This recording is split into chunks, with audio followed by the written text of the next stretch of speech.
cash is really a war against us all. But the secret is now out. So please, get and read The Secret War. Pick up your phone and call right now. 800-932-5517. 800-932-5517. 800-932-5517. Once again, that's 800-932. You guys are hot.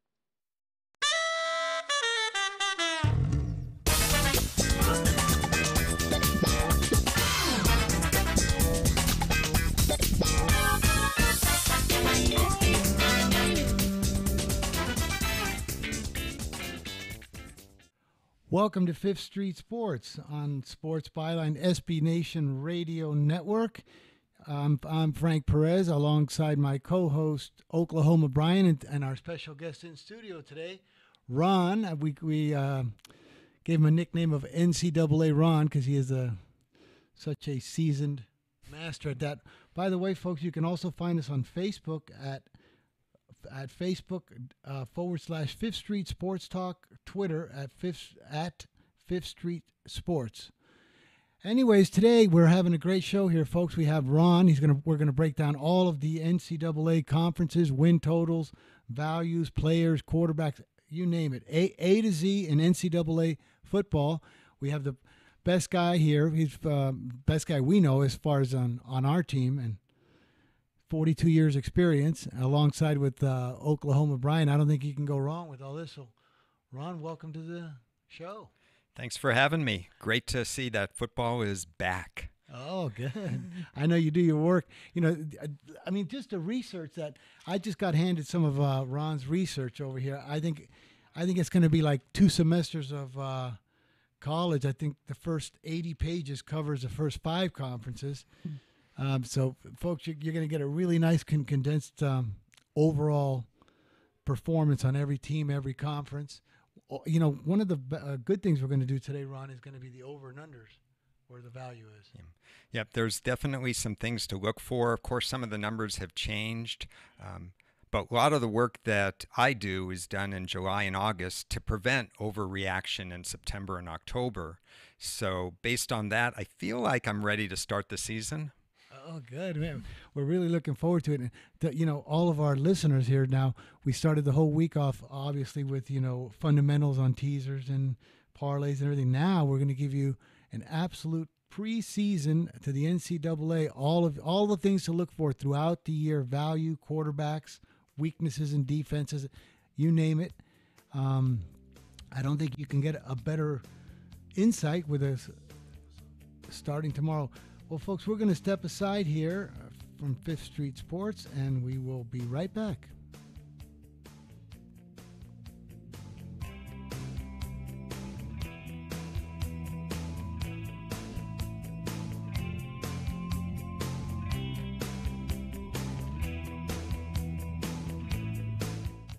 It has been said that everyone has a book in them. Are they a Hey, Frank, you're going off and on mic. Or had a life experience that you want to pass on in the form of a book to help others. Maybe you want to leave an autobiography for your family. Or maybe you've built a successful business and you want to share your story. At Dorrance Publishing Company, we have professional writers who can help turn your book idea into a finished manuscript quickly and affordably. A Dorrance ghostwriter can provide as much or as little help as you need to complete your book. You'll work directly with your ghostwriter to finish your book faster than you ever could on your own. It's easy to become a published author. Call Dorrance now to learn more. 800-485-6003. 800-485-6003. 800-485-6003. Call right now. That number is 800-485-6003. Attention timeshare owners. This is an urgent consumer alert from Resort Release, a national company specializing in helping consumers legally get rid of their expensive timeshares. Once you've made that decision to get rid of your timeshare for any reason, Resort Release is offering a Better Business Bureau accredited way to legally get rid of your timeshare, guaranteed. We guaranteed to get rid of your timeshare payments permanently, even if you've tried another company to get rid of your expensive timeshare, call now and see if we can help you. At Resort Release, you don't pay anything until you're ready. If you're ready to learn how to permanently get rid of your costly timeshare, make this complimentary free call right now. 800-598-0539. 800-598-0539. 800-598-0539. That's 800-598-0539. Want to fly somewhere?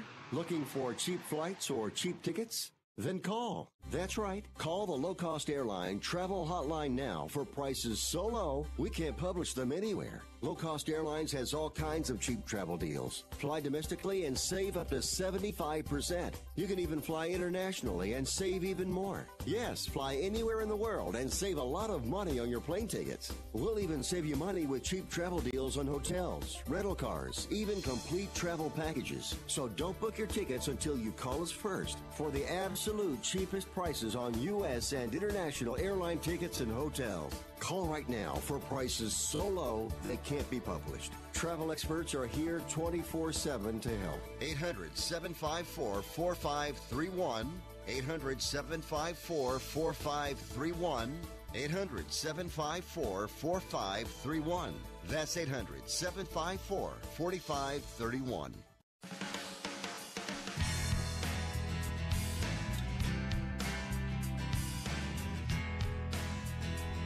Welcome back to Fifth Street Sports. I'm Frank Perez with my co-host Oklahoma Brian, and today we have in studio, it's a privilege to have Mr. Ron, our NCAA statistician and professional, as you would call it. Anyways, today we're going to start off with, I'm going to throw it up here to Ron and Oklahoma Brian.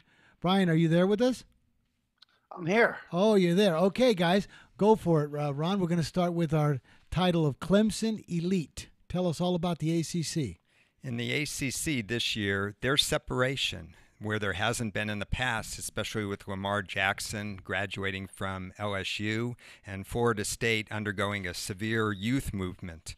What you have on Clemson on the defensive end, the 4 defensive linemen on Clemson, they all returned for their senior seasons, and they are all going to be first-round draft choices.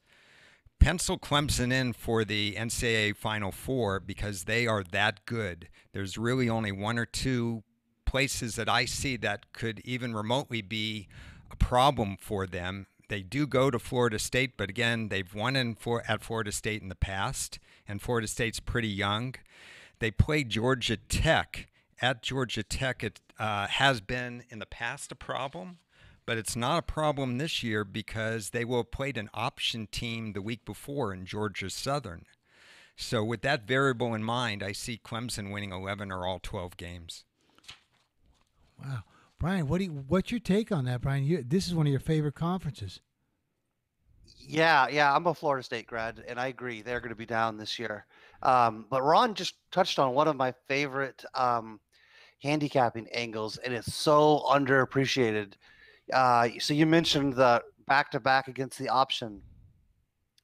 Holy cow, that's that's one angle. If you can pay attention to the concept of back-to-back options, having 2 weeks to prepare for the option, preparing for the option on a short week, that's such a huge handicapping tool, and I think it's really underutilized. Also, the ability to prepare for the option in the first game of the year when you have months to execute a game plan, or a bowl game where you have months to execute a game plan. I really love option teams when they can sneak up against other teams that aren't prepared for them, but less likely to want to bet them when they're facing an athletic team that's used to stopping the option. So let me ask you then, guys, what's the best way that we can turn all this info in this conference into money? Is it over and unders or to win the conference? What do you think? Well, for me, it's the week-to-week adjustments that teams need to make. So you look at a team like Duke plays Georgia Tech, for example. Historically, Duke has had trouble with the option when they have 1 week or less to prepare.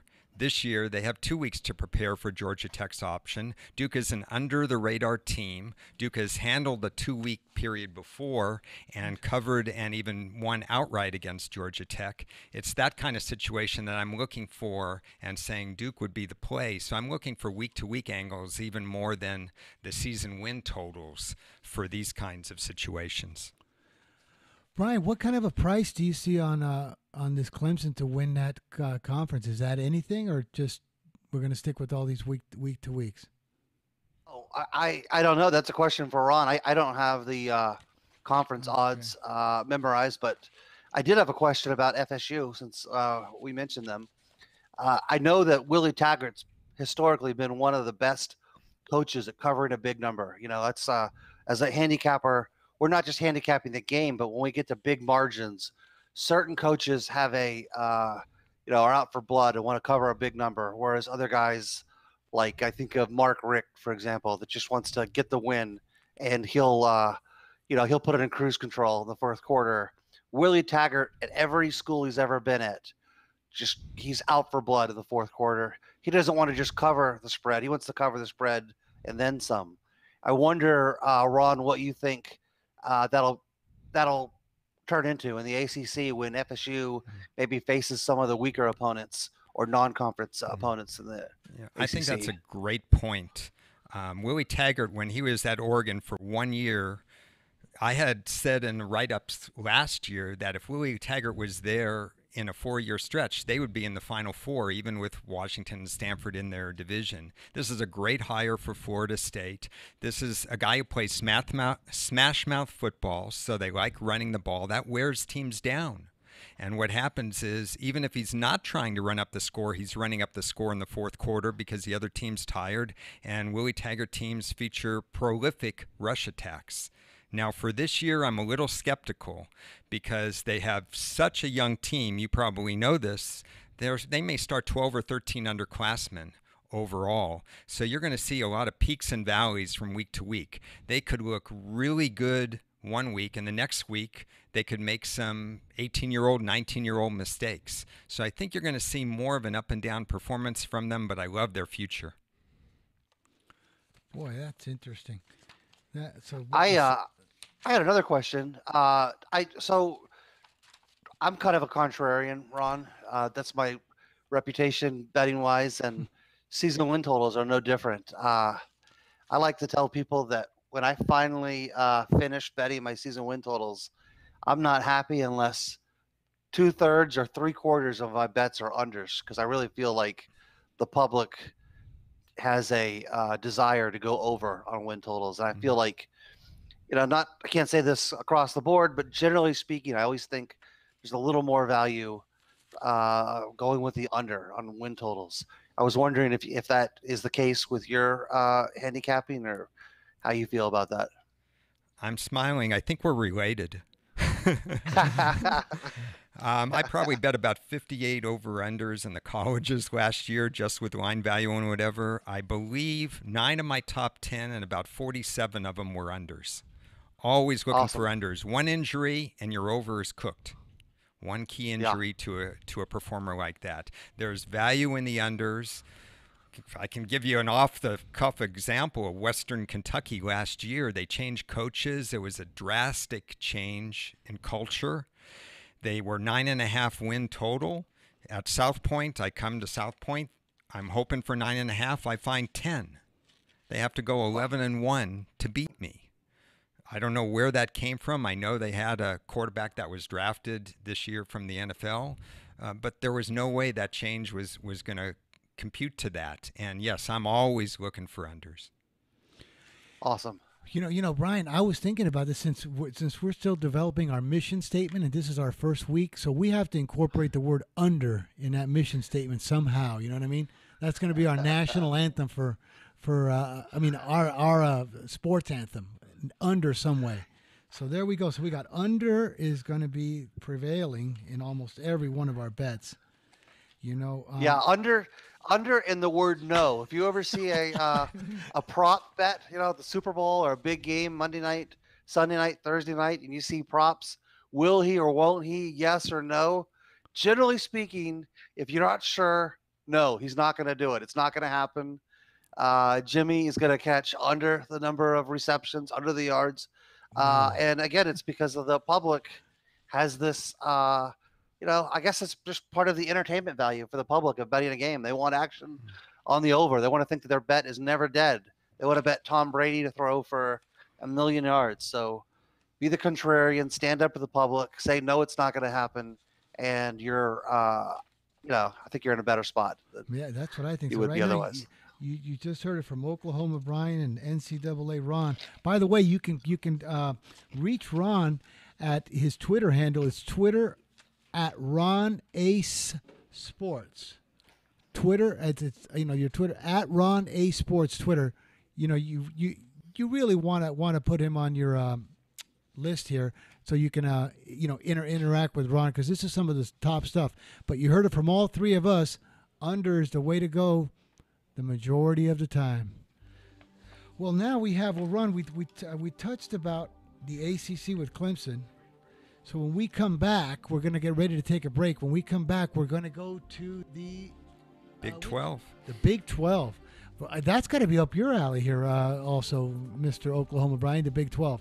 So we're going to be back. Yes. We're getting ready to wrap it up here for the first segment. We'll be back in just a few minutes, and we're going to be talking about the Big 12.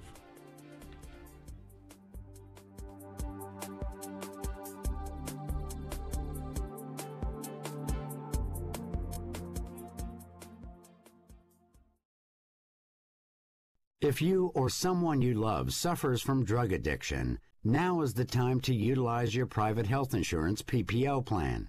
If eligible, receive up to $30,000 or more in substance abuse benefits with low or no out-of-pocket cost. We are the National Treatment Network, the premier drug and alcohol treatment referral service operating 24/7. We help connect you with facilities nationwide that accepts PPO private health insurance for substance abuse. If you have PPO substance abuse coverage and you need immediate admittance to a medical detox or residential rehab treatment center, call us now. Call our live referral helpline today. The call is free. This program is not available to Medicare or Medicaid customers. Call 800-296-1252. 800-296-1252. 800-296-1252. That's 800-296-1252. Do you have Medicare and do you use a CPAP machine? This is a national healthcare alert regarding your CPAP supplies. Using a clean CPAP mask and clean supplies is important to staying healthy. The best way to make sure your CPAP equipment is clean is to get new supplies. If you have Medicare, we have great news. Medicare will pay for you to have new clean supplies every 90 days. We'll even do all the paperwork for you to make sure that there's little to no out-of-pocket cost to you. And you don't even have to leave your home. We provide free in-home delivery. So if you're a CPAP user and you have Medicare, staying healthy with new CPAP equipment is easy. Just make this free phone call right now to get started. Call the CPAP hotline now. 800-430-4234. 800-430-4234. That's 800-430-4234. Copays and deductibles apply. Supplies are replaced in accordance with Medicare guidelines. In times of economic uncertainty and chaos, your money means nothing. You may not even be able to get it from your bank or ATM. And the money you do have in the stock market will go down and down. What you can bank on is gold and silver. Gold and silver have been a reliable and trusted form of currency for thousands of years. Gold and silver have never been worth zero, and typically gold holds its value during economic turmoil. Call the Gold Hotline now and learn how to protect your money and your assets with gold and silver. And learn how to set up a new IRA or roll over your current one into a gold-backed IRA. Protect your money from the next market crash with gold and silver. Call now for your free gold guide. 800-535-7789. 800-535-7789. 800-535-7789. That's 800-535-7789. Welcome back to Fifth Street Sports. I'm Frank Perez, alongside my co-host Oklahoma Brian, and we have Ron in studio today. He's our NCAA man we rely on every year. We're going to be talking now.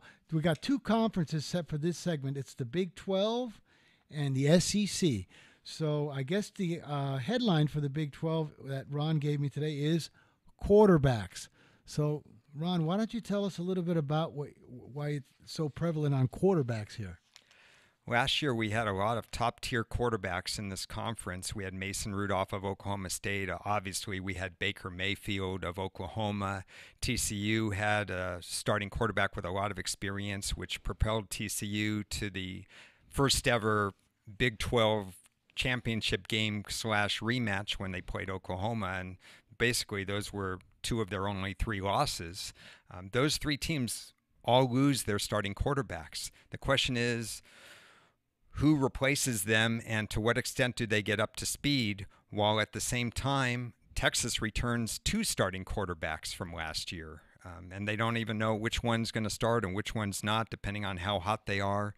So there's going to be a lot of changes at the top of the conference in terms of quarterback play, and that needs to be charted pretty carefully in September. I still give Oklahoma the edge as their overall talent, their resourcefulness, and their innovativeness on offense. But I wouldn't sleep on Texas as well, and I have a few points I'd like to make on Texas, but I want to throw it over to Oklahoma Brian to hear what his thoughts are on Texas and on the quarterbacks in the conference. Brian, you there? Okay. There's Brian. So my question every year is, can Kansas win a game? What do they need to get to for their season win total? Is it 1? It's typically been 1 or 2 games the last 2 years. I haven't seen it this year, but it's amazing how bad they've been. I know Oklahoma State gets, I guess, 3 quality transfer. I think they have 2 or 3 quality transfer quarterbacks. It's just a question of which. I guess it's the guy from Hawaii that has the. Oh, Drew Brown. Is that the guy that looks like he's going to be starting at this point? That's who I would start. Yeah. Okay. And I haven't broken down the Big 12, so I'm a fan of the Big 12, but I don't really know don't know a lot at this point. So I'm curious. I'd like to hear what you think, and in particular, I'm a Texas Tech fan also. What do you? I know that they're picked towards the bottom of the conference. I think they're picked to finish. Just so our listeners know, we're talking about the Big 12, but they don't actually have 12 teams. They have, 10 teams. So I believe Tech is picked to finish 7th or 8th, and I thought that was kind of surprising. Let me talk about Texas Tech, briefly talk about Kansas. And I don't know if they're going to win one game, but when I do my previews, I always start with the summary by saying, is it basketball season yet? So that's it for Kansas. Texas Tech returns 10 defensive starters off a team that actually played some defense last year. So you would think that there'd be more improvement, at least somewhat, because they have 10 defensive starters who played a lot of minutes, and that's going to really help. They replaced their starting quarterback, another team in the Big 12 that replaces their starting quarterback, but it's not as big an issue here because of their system. It's basically Texas Tech quarterbacks or system quarterbacks. Their number is about 6, and I think it's about right. This is a key year for their head coach, Kingsbury, because I'm not sold on him, but I am sold that they are going to be better defensively and much more competitive in a lot of games. And if you're looking for trap games or games after TCU has played in Oklahoma, or a big game with Texas and somebody else, and if Texas Tech is next on the list and that's their next opponent, it's the kind of a game, because they show improvement in player personnel, that I think Texas Tech can be competitive and steal a win during the season. I know there are 2 camps on Texas, those that think that Tom Herman's team isn't ready and they haven't proven anything, and those that think that Texas is the next big thing. And I'm leaning into the fact that Texas is probably the next big thing. If you think of how young they were last year and how they took USC to the wire at USC, a very veteran team with Sam Darnold. It took a Hail Mary at the end of the first half and then a come-from-behind score by Darnold in the last minute for them to beat Texas last year. Oklahoma was losing to Texas in the fourth quarter, and then Texas ended up losing that game. And Oklahoma State was held to 10 regulation points and beat Texas 13-10. Texas did all that with a very low number of upperclassmen. And so I think Texas is actually on the right path, and this year could challenge for the top 10, and next year be right there in the cream of the conference and in the playoff picture.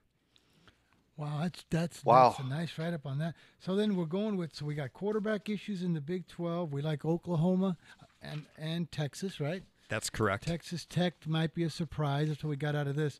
So now let's go on to another conference. By the way, listeners, we're going to do 5 conferences on this hour. After, stay tuned to us, because we're going to be off the air, but at YouTube, at Facebook, /Facebook's Sports Talk, at Twitter, at Fifth Street Sports. We're going to be on for another hour and break down all of the rest of the conferences, which mean a lot if we want to make some money here. So we're going to talk now about the Big Ten. Is that? We're going to go to the SEC. Oh, we're going to go to the SEC. Okay, let's stay down south here in the SEC. What's your take on this conference here, Ron? We've got a lot of coaching changes, and not all the coaching changes are from people who were out of the conference last year. Dan Mullen, for example, moves from Mississippi State, a team that is picked pretty high this year. They're in the top 20. He moves over to the other side of the conference, and he takes over a Florida team that has underachieved. Then you have new coaches at Arkansas coming into a favorable situation where they play just 3 true road games in the SEC because they have a neutral site game. Then you have the change at A&M.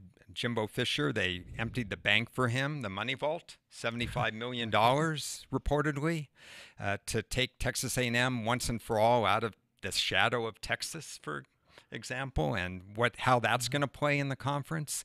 So Alabama is still the number 1 team. That's indisputable, but they have some injuries, they have some turnover. They're going to start a quarterback who basically won them a national title but hasn't started any of the other games.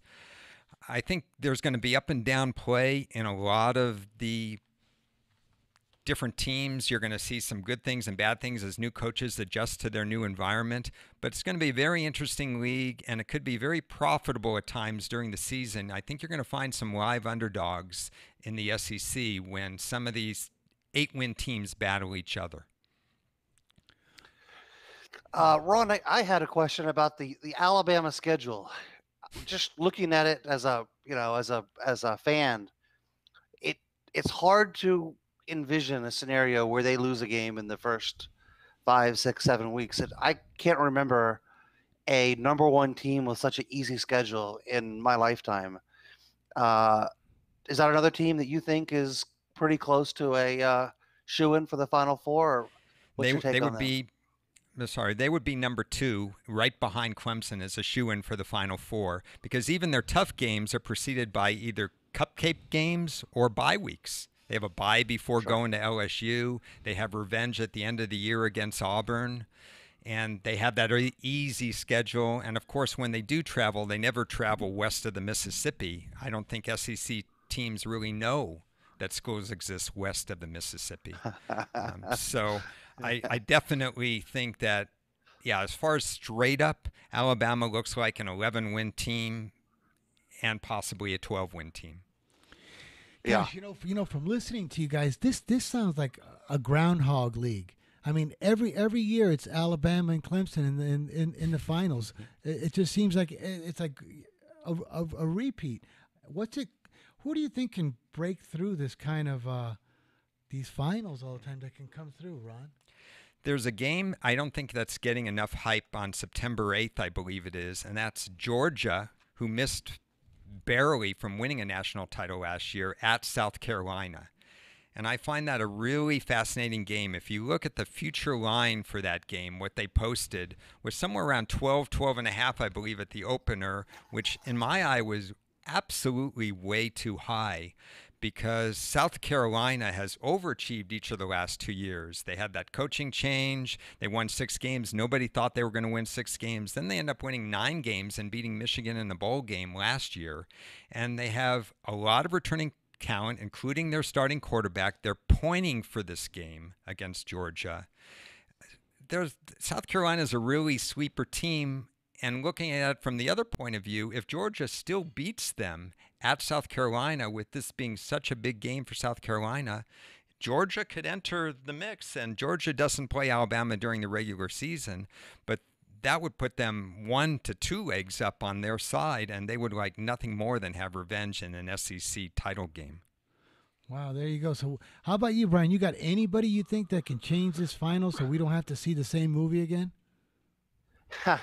Well, I guess the first thing will be when has Alabama officially named Tua the starter, or are we still waiting? I'm assuming we're going to get that at the last second.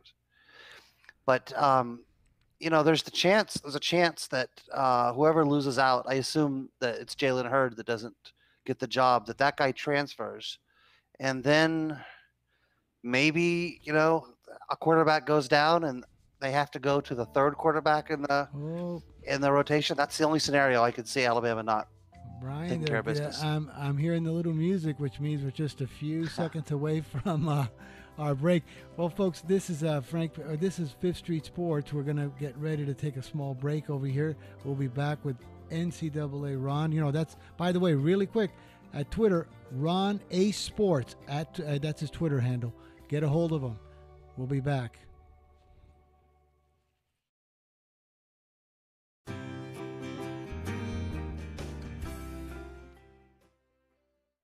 From the creator of The Simpsons and Futurama, this is a bad time to be coming down off of that high, comes an epic tale. I like war, but I wouldn't say I love it. Of growing up. Isn't there a point in everyone's life where they need to go figure out who they are? In the Dark Ages. I want to get rid of all the diseases plaguing mankind and replace them with worse ones. Disenchantment. Anybody looks at her, they get their head chopped off. Boy, did I look at her. Only on Netflix. If you are age 85 or younger, call to learn more about final expense plans from a licensed agent in the Angel Care Network. The average funeral now costs over $10,000. Are you at risk of leaving loved ones to help pay your debts? A final expense policy for seniors can pay up to $30,000 for funeral and other final expenses. You don't need a medical exam, and you can have lifetime coverage, and the policy cannot be canceled. To receive free information about final expense plans from a licensed agent in the Angel Care Network, call now. You'll also receive information about a free prescription discount card just for calling in. Agents are standing by. Call 800-508-5774. 800-508-5774. 800-508-5774. Call now. That's 800-508-5774. If you or a loved one is suffering from a physical or emotional condition that has left you unable to work, then listen carefully. Take this number down, 800-593-7491. That's 800-593-7491. When you call, you'll speak with a Social Security disability expert and get a free evaluation to see if you may qualify for disability insurance benefits from the U.S. government. That's right, a monthly cash payment paid directly to you from the Social Security Administration. Whether you're applying for the first time or you've already been denied disability benefits, call now. The disability attorneys at Pinnacle Disability can help you build your case, file an appeal, and represent you at no upfront cost to you. Don't wait another minute to see if you may qualify for your Social Security disability benefits. Call Pinnacle Disability Group at 800-593-7491 for your free case evaluation. That's 800-593-7491. 800-593-7491. Call now. I'm pretty handy around the house, but now that I have kids, I don't want to spend my Saturday installing a toilet or fixing an air conditioner. But thankfully, there's Home Advisor. Home Advisor helps me find the best home pros in my area to handle any kind of project. You can read reviews of the pros, check their availability, even book appointments online. And what my wife loves most is that Home Advisor is completely free to use. Go to homeadvisor.com or download the free app to get started. Home Advisor. Welcome back to Fifth Street Sports. We're here with Ron, our NCAA guru, and we also have Oklahoma Brian, my co-host. I'm Frank Perez. We're Fifth Street Sports. We're gonna have two conferences here on this segment. We're doing the Big Ten and the Pac-12. So the topic for the Big Ten, the highlight thing that I see here from Ron, it's top heavy. What do you mean by that, Ron? Top heavy. Unfortunately, for the Big Ten, they have 4 teams that are going to beat up on each other because they're all in the same division. You have Ohio State, Michigan, Penn State, and Michigan State, and it's hard to separate them from being outside of the top 10. They're really right there. Ohio State has the most talent. Michigan did wonderful things last year with 1 defensive starter returning. Now they have 8 or 9 defensive starters returning. They have maybe the best defensive coordinator in the game in Don Brown. They think they have a quarterback in Mississippi transfer Shea Patterson. If that goes well, they're going to win a lot of games, at least 10. Michigan State has the tougher scheduling. I don't know how you'd say that, but they have some of the other games that they have to go on the road that are tricky. They have to go at Indiana. They have to go at Maryland and so on. They may actually do what Mark D'Antonio normally does as head coach, upset some of these top teams, but then not get all the way up motivation-wise for some of the trickier games on their schedule. And underrated is James Franklin at Penn State. All he did was take Vanderbilt to 3 consecutive bowl games. Think about that for a second. And then he comes over to Penn State. They had a devastating loss at Ohio State where they led by double digits and lost by just 1 point. And then they didn't have a break the following week and they lost in a letdown game. Those were their only 2 losses last year. And they may be, other than Saquon Barkley being a big part that's missing, the rest of the roster is locked and loaded. So you have a whole bunch of teams that are capable of running the table if they didn't have to play each other. And then you have Wisconsin on the other side, who is probably the runaway winner of that side while some of the other new and second-year coaches get up to speed. But these 5 teams are in my top 15 and in most people's top 15. What do you think about that, Brian? What's your take on that? So I haven't been paying close attention to Ohio State season win total. I'm curious. Did it move around a lot during the uncertainty with Urban Meyer? I know that the opening game against Oregon State moved like a 1.5 to 2 points, and then there's a very sharp group on Ohio State that first week that's knocked the line up about another half point. But how do you feel that uncertainty factors into their season win total? The Ohio State, their win total was about 10.5. It didn't change, but the juice changed. Where it was about 125, 130, you had to lay on the overs. It became plus 110, plus 115. There was a little change, but now it's moved back. They know that Urban Meyer is not only going to be there, but Urban Meyer can coach the team up until game day is what I've heard and what I've read, which means I see no effect. That's a great point. Yeah, he's speaking of Willie Taggart, he's in that same genre of coaches that like to pour it on in the fourth quarter and cover a number. Absolutely. Oh, that's interesting. He's not forgetful about that. Well, guys, we got to. I want to do this really nice segment. It's going to be really interesting on the Pac-12. Tell us the highlight on the Pac-12, Ron. What do you think is the key notes there? The highlight on the Pac-12 is that if there's going to be a playoff push to go from more than 4 teams to get to like 6 teams or 8-team playoff, the Pac-12 should be at the front and center of that because they're on the outside looking in almost every year. Washington is a potential Final Four team and the only one that the conference really has to offer based on the scheduling that these teams have to do, their road games, the strength of the schedule internally. But Washington, we'll find out a lot about Washington week 1. Curious about your thoughts on this one. Washington has to play Auburn. It's a neutral site in quotes because the game's, I believe, in the state of Georgia. So it's a lot closer to Auburn. If Washington wins that game, they're a real Final Four contender. If not, you're looking at the Pac-12 again being on the outside looking in. Where does that neutral site game take place? Maybe the Georgia Dome, I think. Okay, hardly a neutral site game, right? You like anybody in this? You like anybody in this conference, Brian, to do anything? I'm really curious to see how UCLA is. And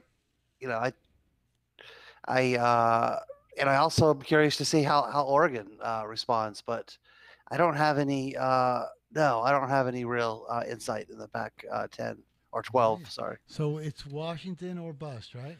Well, I think the coaching changes hurt both Oregon and Arizona. Rich Rodriguez was building something. I would have picked them to win the division if Rich Rodriguez was still there at Arizona. With the way that he runs that particular type of offense, it just eats up the running yards and eats up time of possession, but he's gone. Oregon, we talked and touched upon Willie Taggart. He was building something there.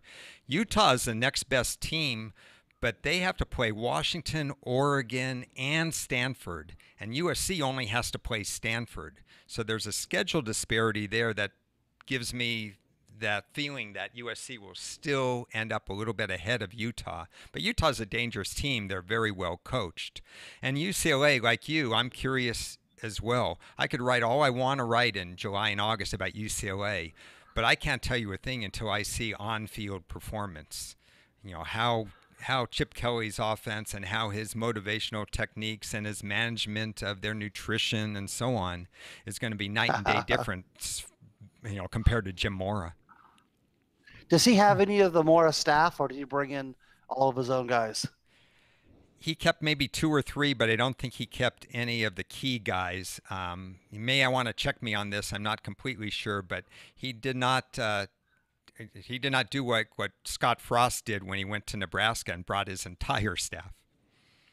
Yeah. Well, I know he has a reputation, Chip Kelly does, of maybe not, keeping the best relationships in terms of holdovers from previous regimes. He's at every stop he's made, he's kind of really clashed with the guys that stick around. I wonder if that will happen at UCLA. Yeah, I don't know if we'll see a more mellow Chip because he's had a couple of setbacks in the NFL, or whether he's going to be as hands-on, but he's certainly going to change things around. And I'm as curious as everybody else to see. I won't learn anything from them until I see actual game playing tape. So, Ron, do you bet a lot of second halves typically, or are just games? Mostly just games. I have not bet second halves. I bet some team totals when I think there's a disparity. We talked very briefly a long time ago, early in the segment, about option teams, for example. And I've had success with some of the Army, Navy, Air Force team totals, depending on what kind of opponent they're playing. I've not bet second halves, and it's an area that I personally would like to get more schooled into. Well, if you speaking of option versus option, that's one of the, I think, little secrets that the public doesn't realize is option plays option, and unless you have some kind of other circumstances, especially if it's 2 service academy teams, I think that's one of the biggest edges in all of handicapping is betting the under when 2 service teams get together. Off the charts. In fact, you can expect 2.5 to 3 point move on a regular basis when you see those matchups. Yeah, I would agree completely with that. It's from my old days back when I was charting and handicapping the Ivy League. It was all about the line of scrimmage, and whoever won the line of scrimmage won the game and covered the spread. Yeah. Yep. Gosh, we've touched on five of the major conferences here now. Now, I was going to tell our listeners to stay tuned after our 1 hour show, which is a few minutes away from going. That we're going to have a full hour on all the other conferences, which are very valuable because there's a lot of great spots to find advantages in those conferences. These are the 5 majors, which Ron went through. There's seems to be a lot of clear cuts, things on it. Also, I have just this time. We're going to stay on the NCAA topic, but when we come back in about 3 or 4 minutes, Brian. We got 2 selections that we have ready for our listeners that have been with us all week. We'll have those. And do you guys have any extra little tidbits here on these 5 conferences you want to throw in? Here, I'll just say, since we're getting close to week one of my favorite handicapping angles, it's more of a college basketball angle, but it works, I think, somewhat in college football. One of the worst things you can do as a bettor, one of the biggest traps, is to bet the comeback in college football, right? So if you have a 14-point favorite, let's say they're down by 7 at halftime, they're a 9.5-point favorite in the second half, so you're getting them minus 2.5 in the game. That's a huge trap bet, and the squares love to fall for that. So, you know me, I'm a contrarian. I typically am looking to go the other way. But in week one of college football, that bet is especially juicy, resisting the temptation to bet the comeback bet. If you see a result at halftime that doesn't make a lot of sense, one of my favorite bets is to bet the underdog again in the second half, and even take them on the money line if I can get a good money line.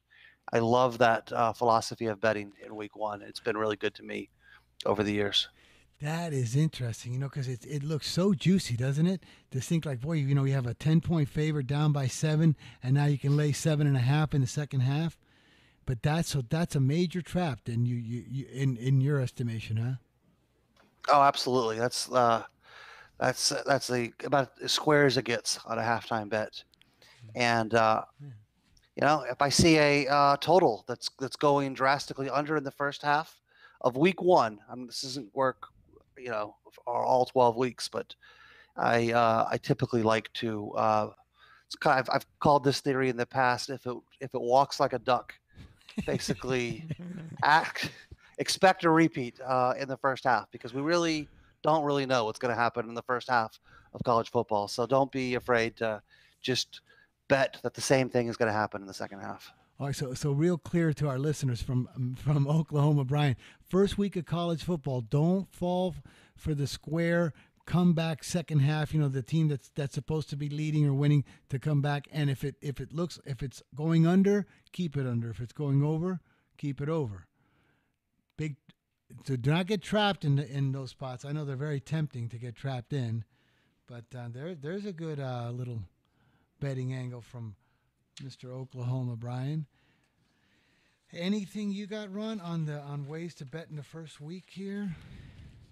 I'm more of an underdog bettor for the season, but in the first week, you see some disparities. I'm not afraid to take a big favorite if I really think that the old tried and true method, still there a little bit of starters returning. If you see one team with a lot of starters returning and you see another team with not so many, especially if it's their quarterback, and you see a large spread, sometimes it's a large spread for a reason in week one, because there really is a talent disparity, and there really is a difference when you're playing a lot of underclassmen. It could be a new scheme, it could be a new system. You're running something. You weren't that good a team to begin with if you're already a 15, 17-point underdog. I go with a few more favorites than usual the first week because you see some really large score spreads. I totally agree with that, and I think in the era of playoff football, even more so. Ryan, I'm hearing the music. Listeners, we're going to be back in just about 3 minutes for our last little wrap here on this hour. Stay tuned, because Fifth Street Sports is going to release 2 of its selections for this weekend. Plus, Brian, I think, has got something special. We'll be back. This is Fifth Street Sports.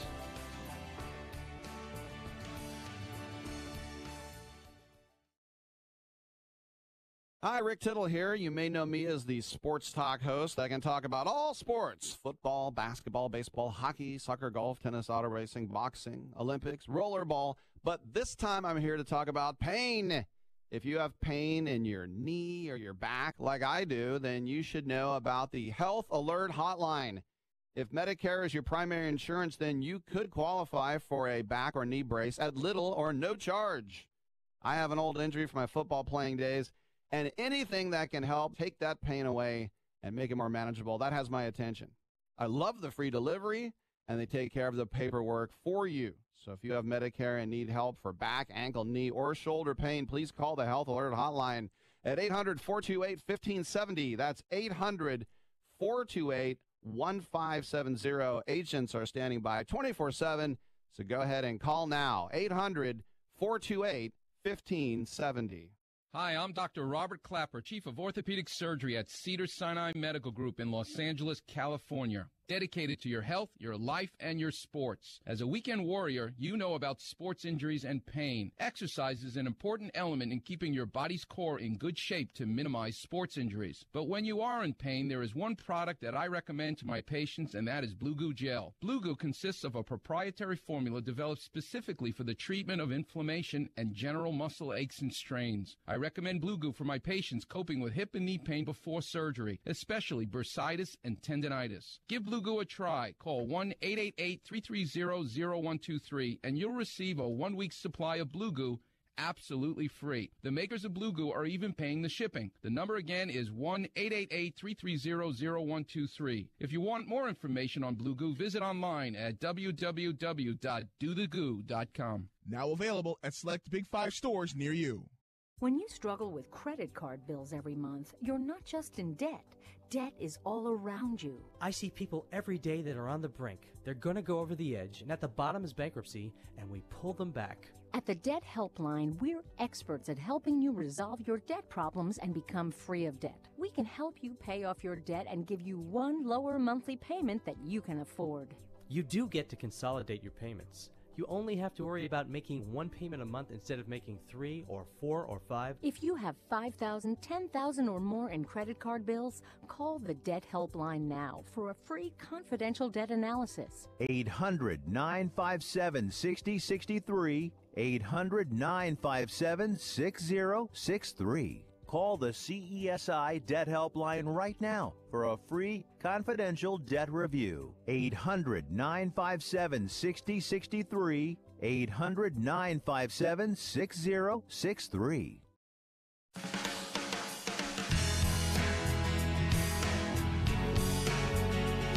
Welcome back to Fifth Street Sports on Sports Byline SB Nation Radio.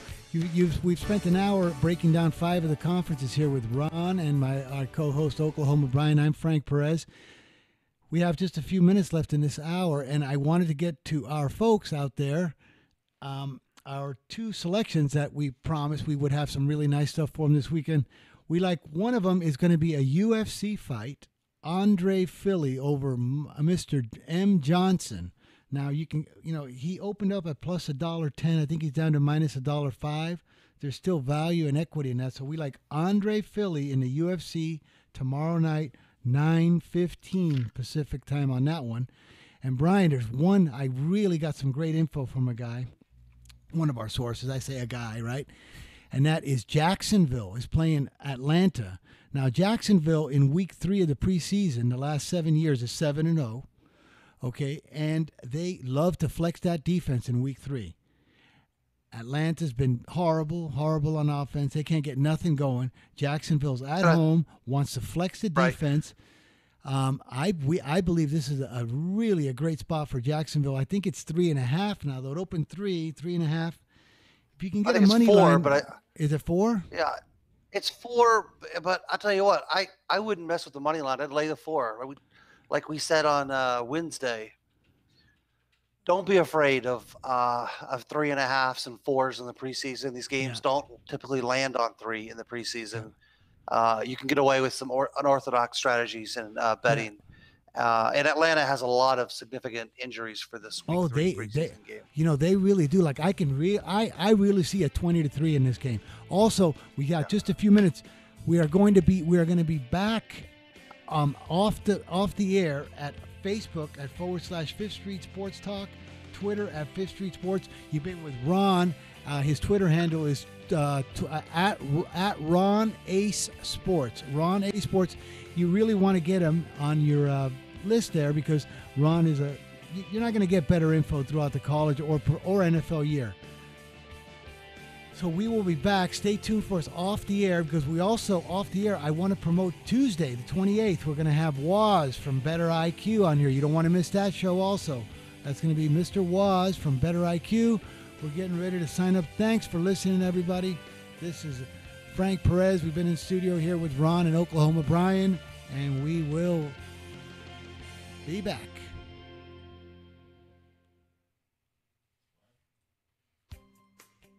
Good.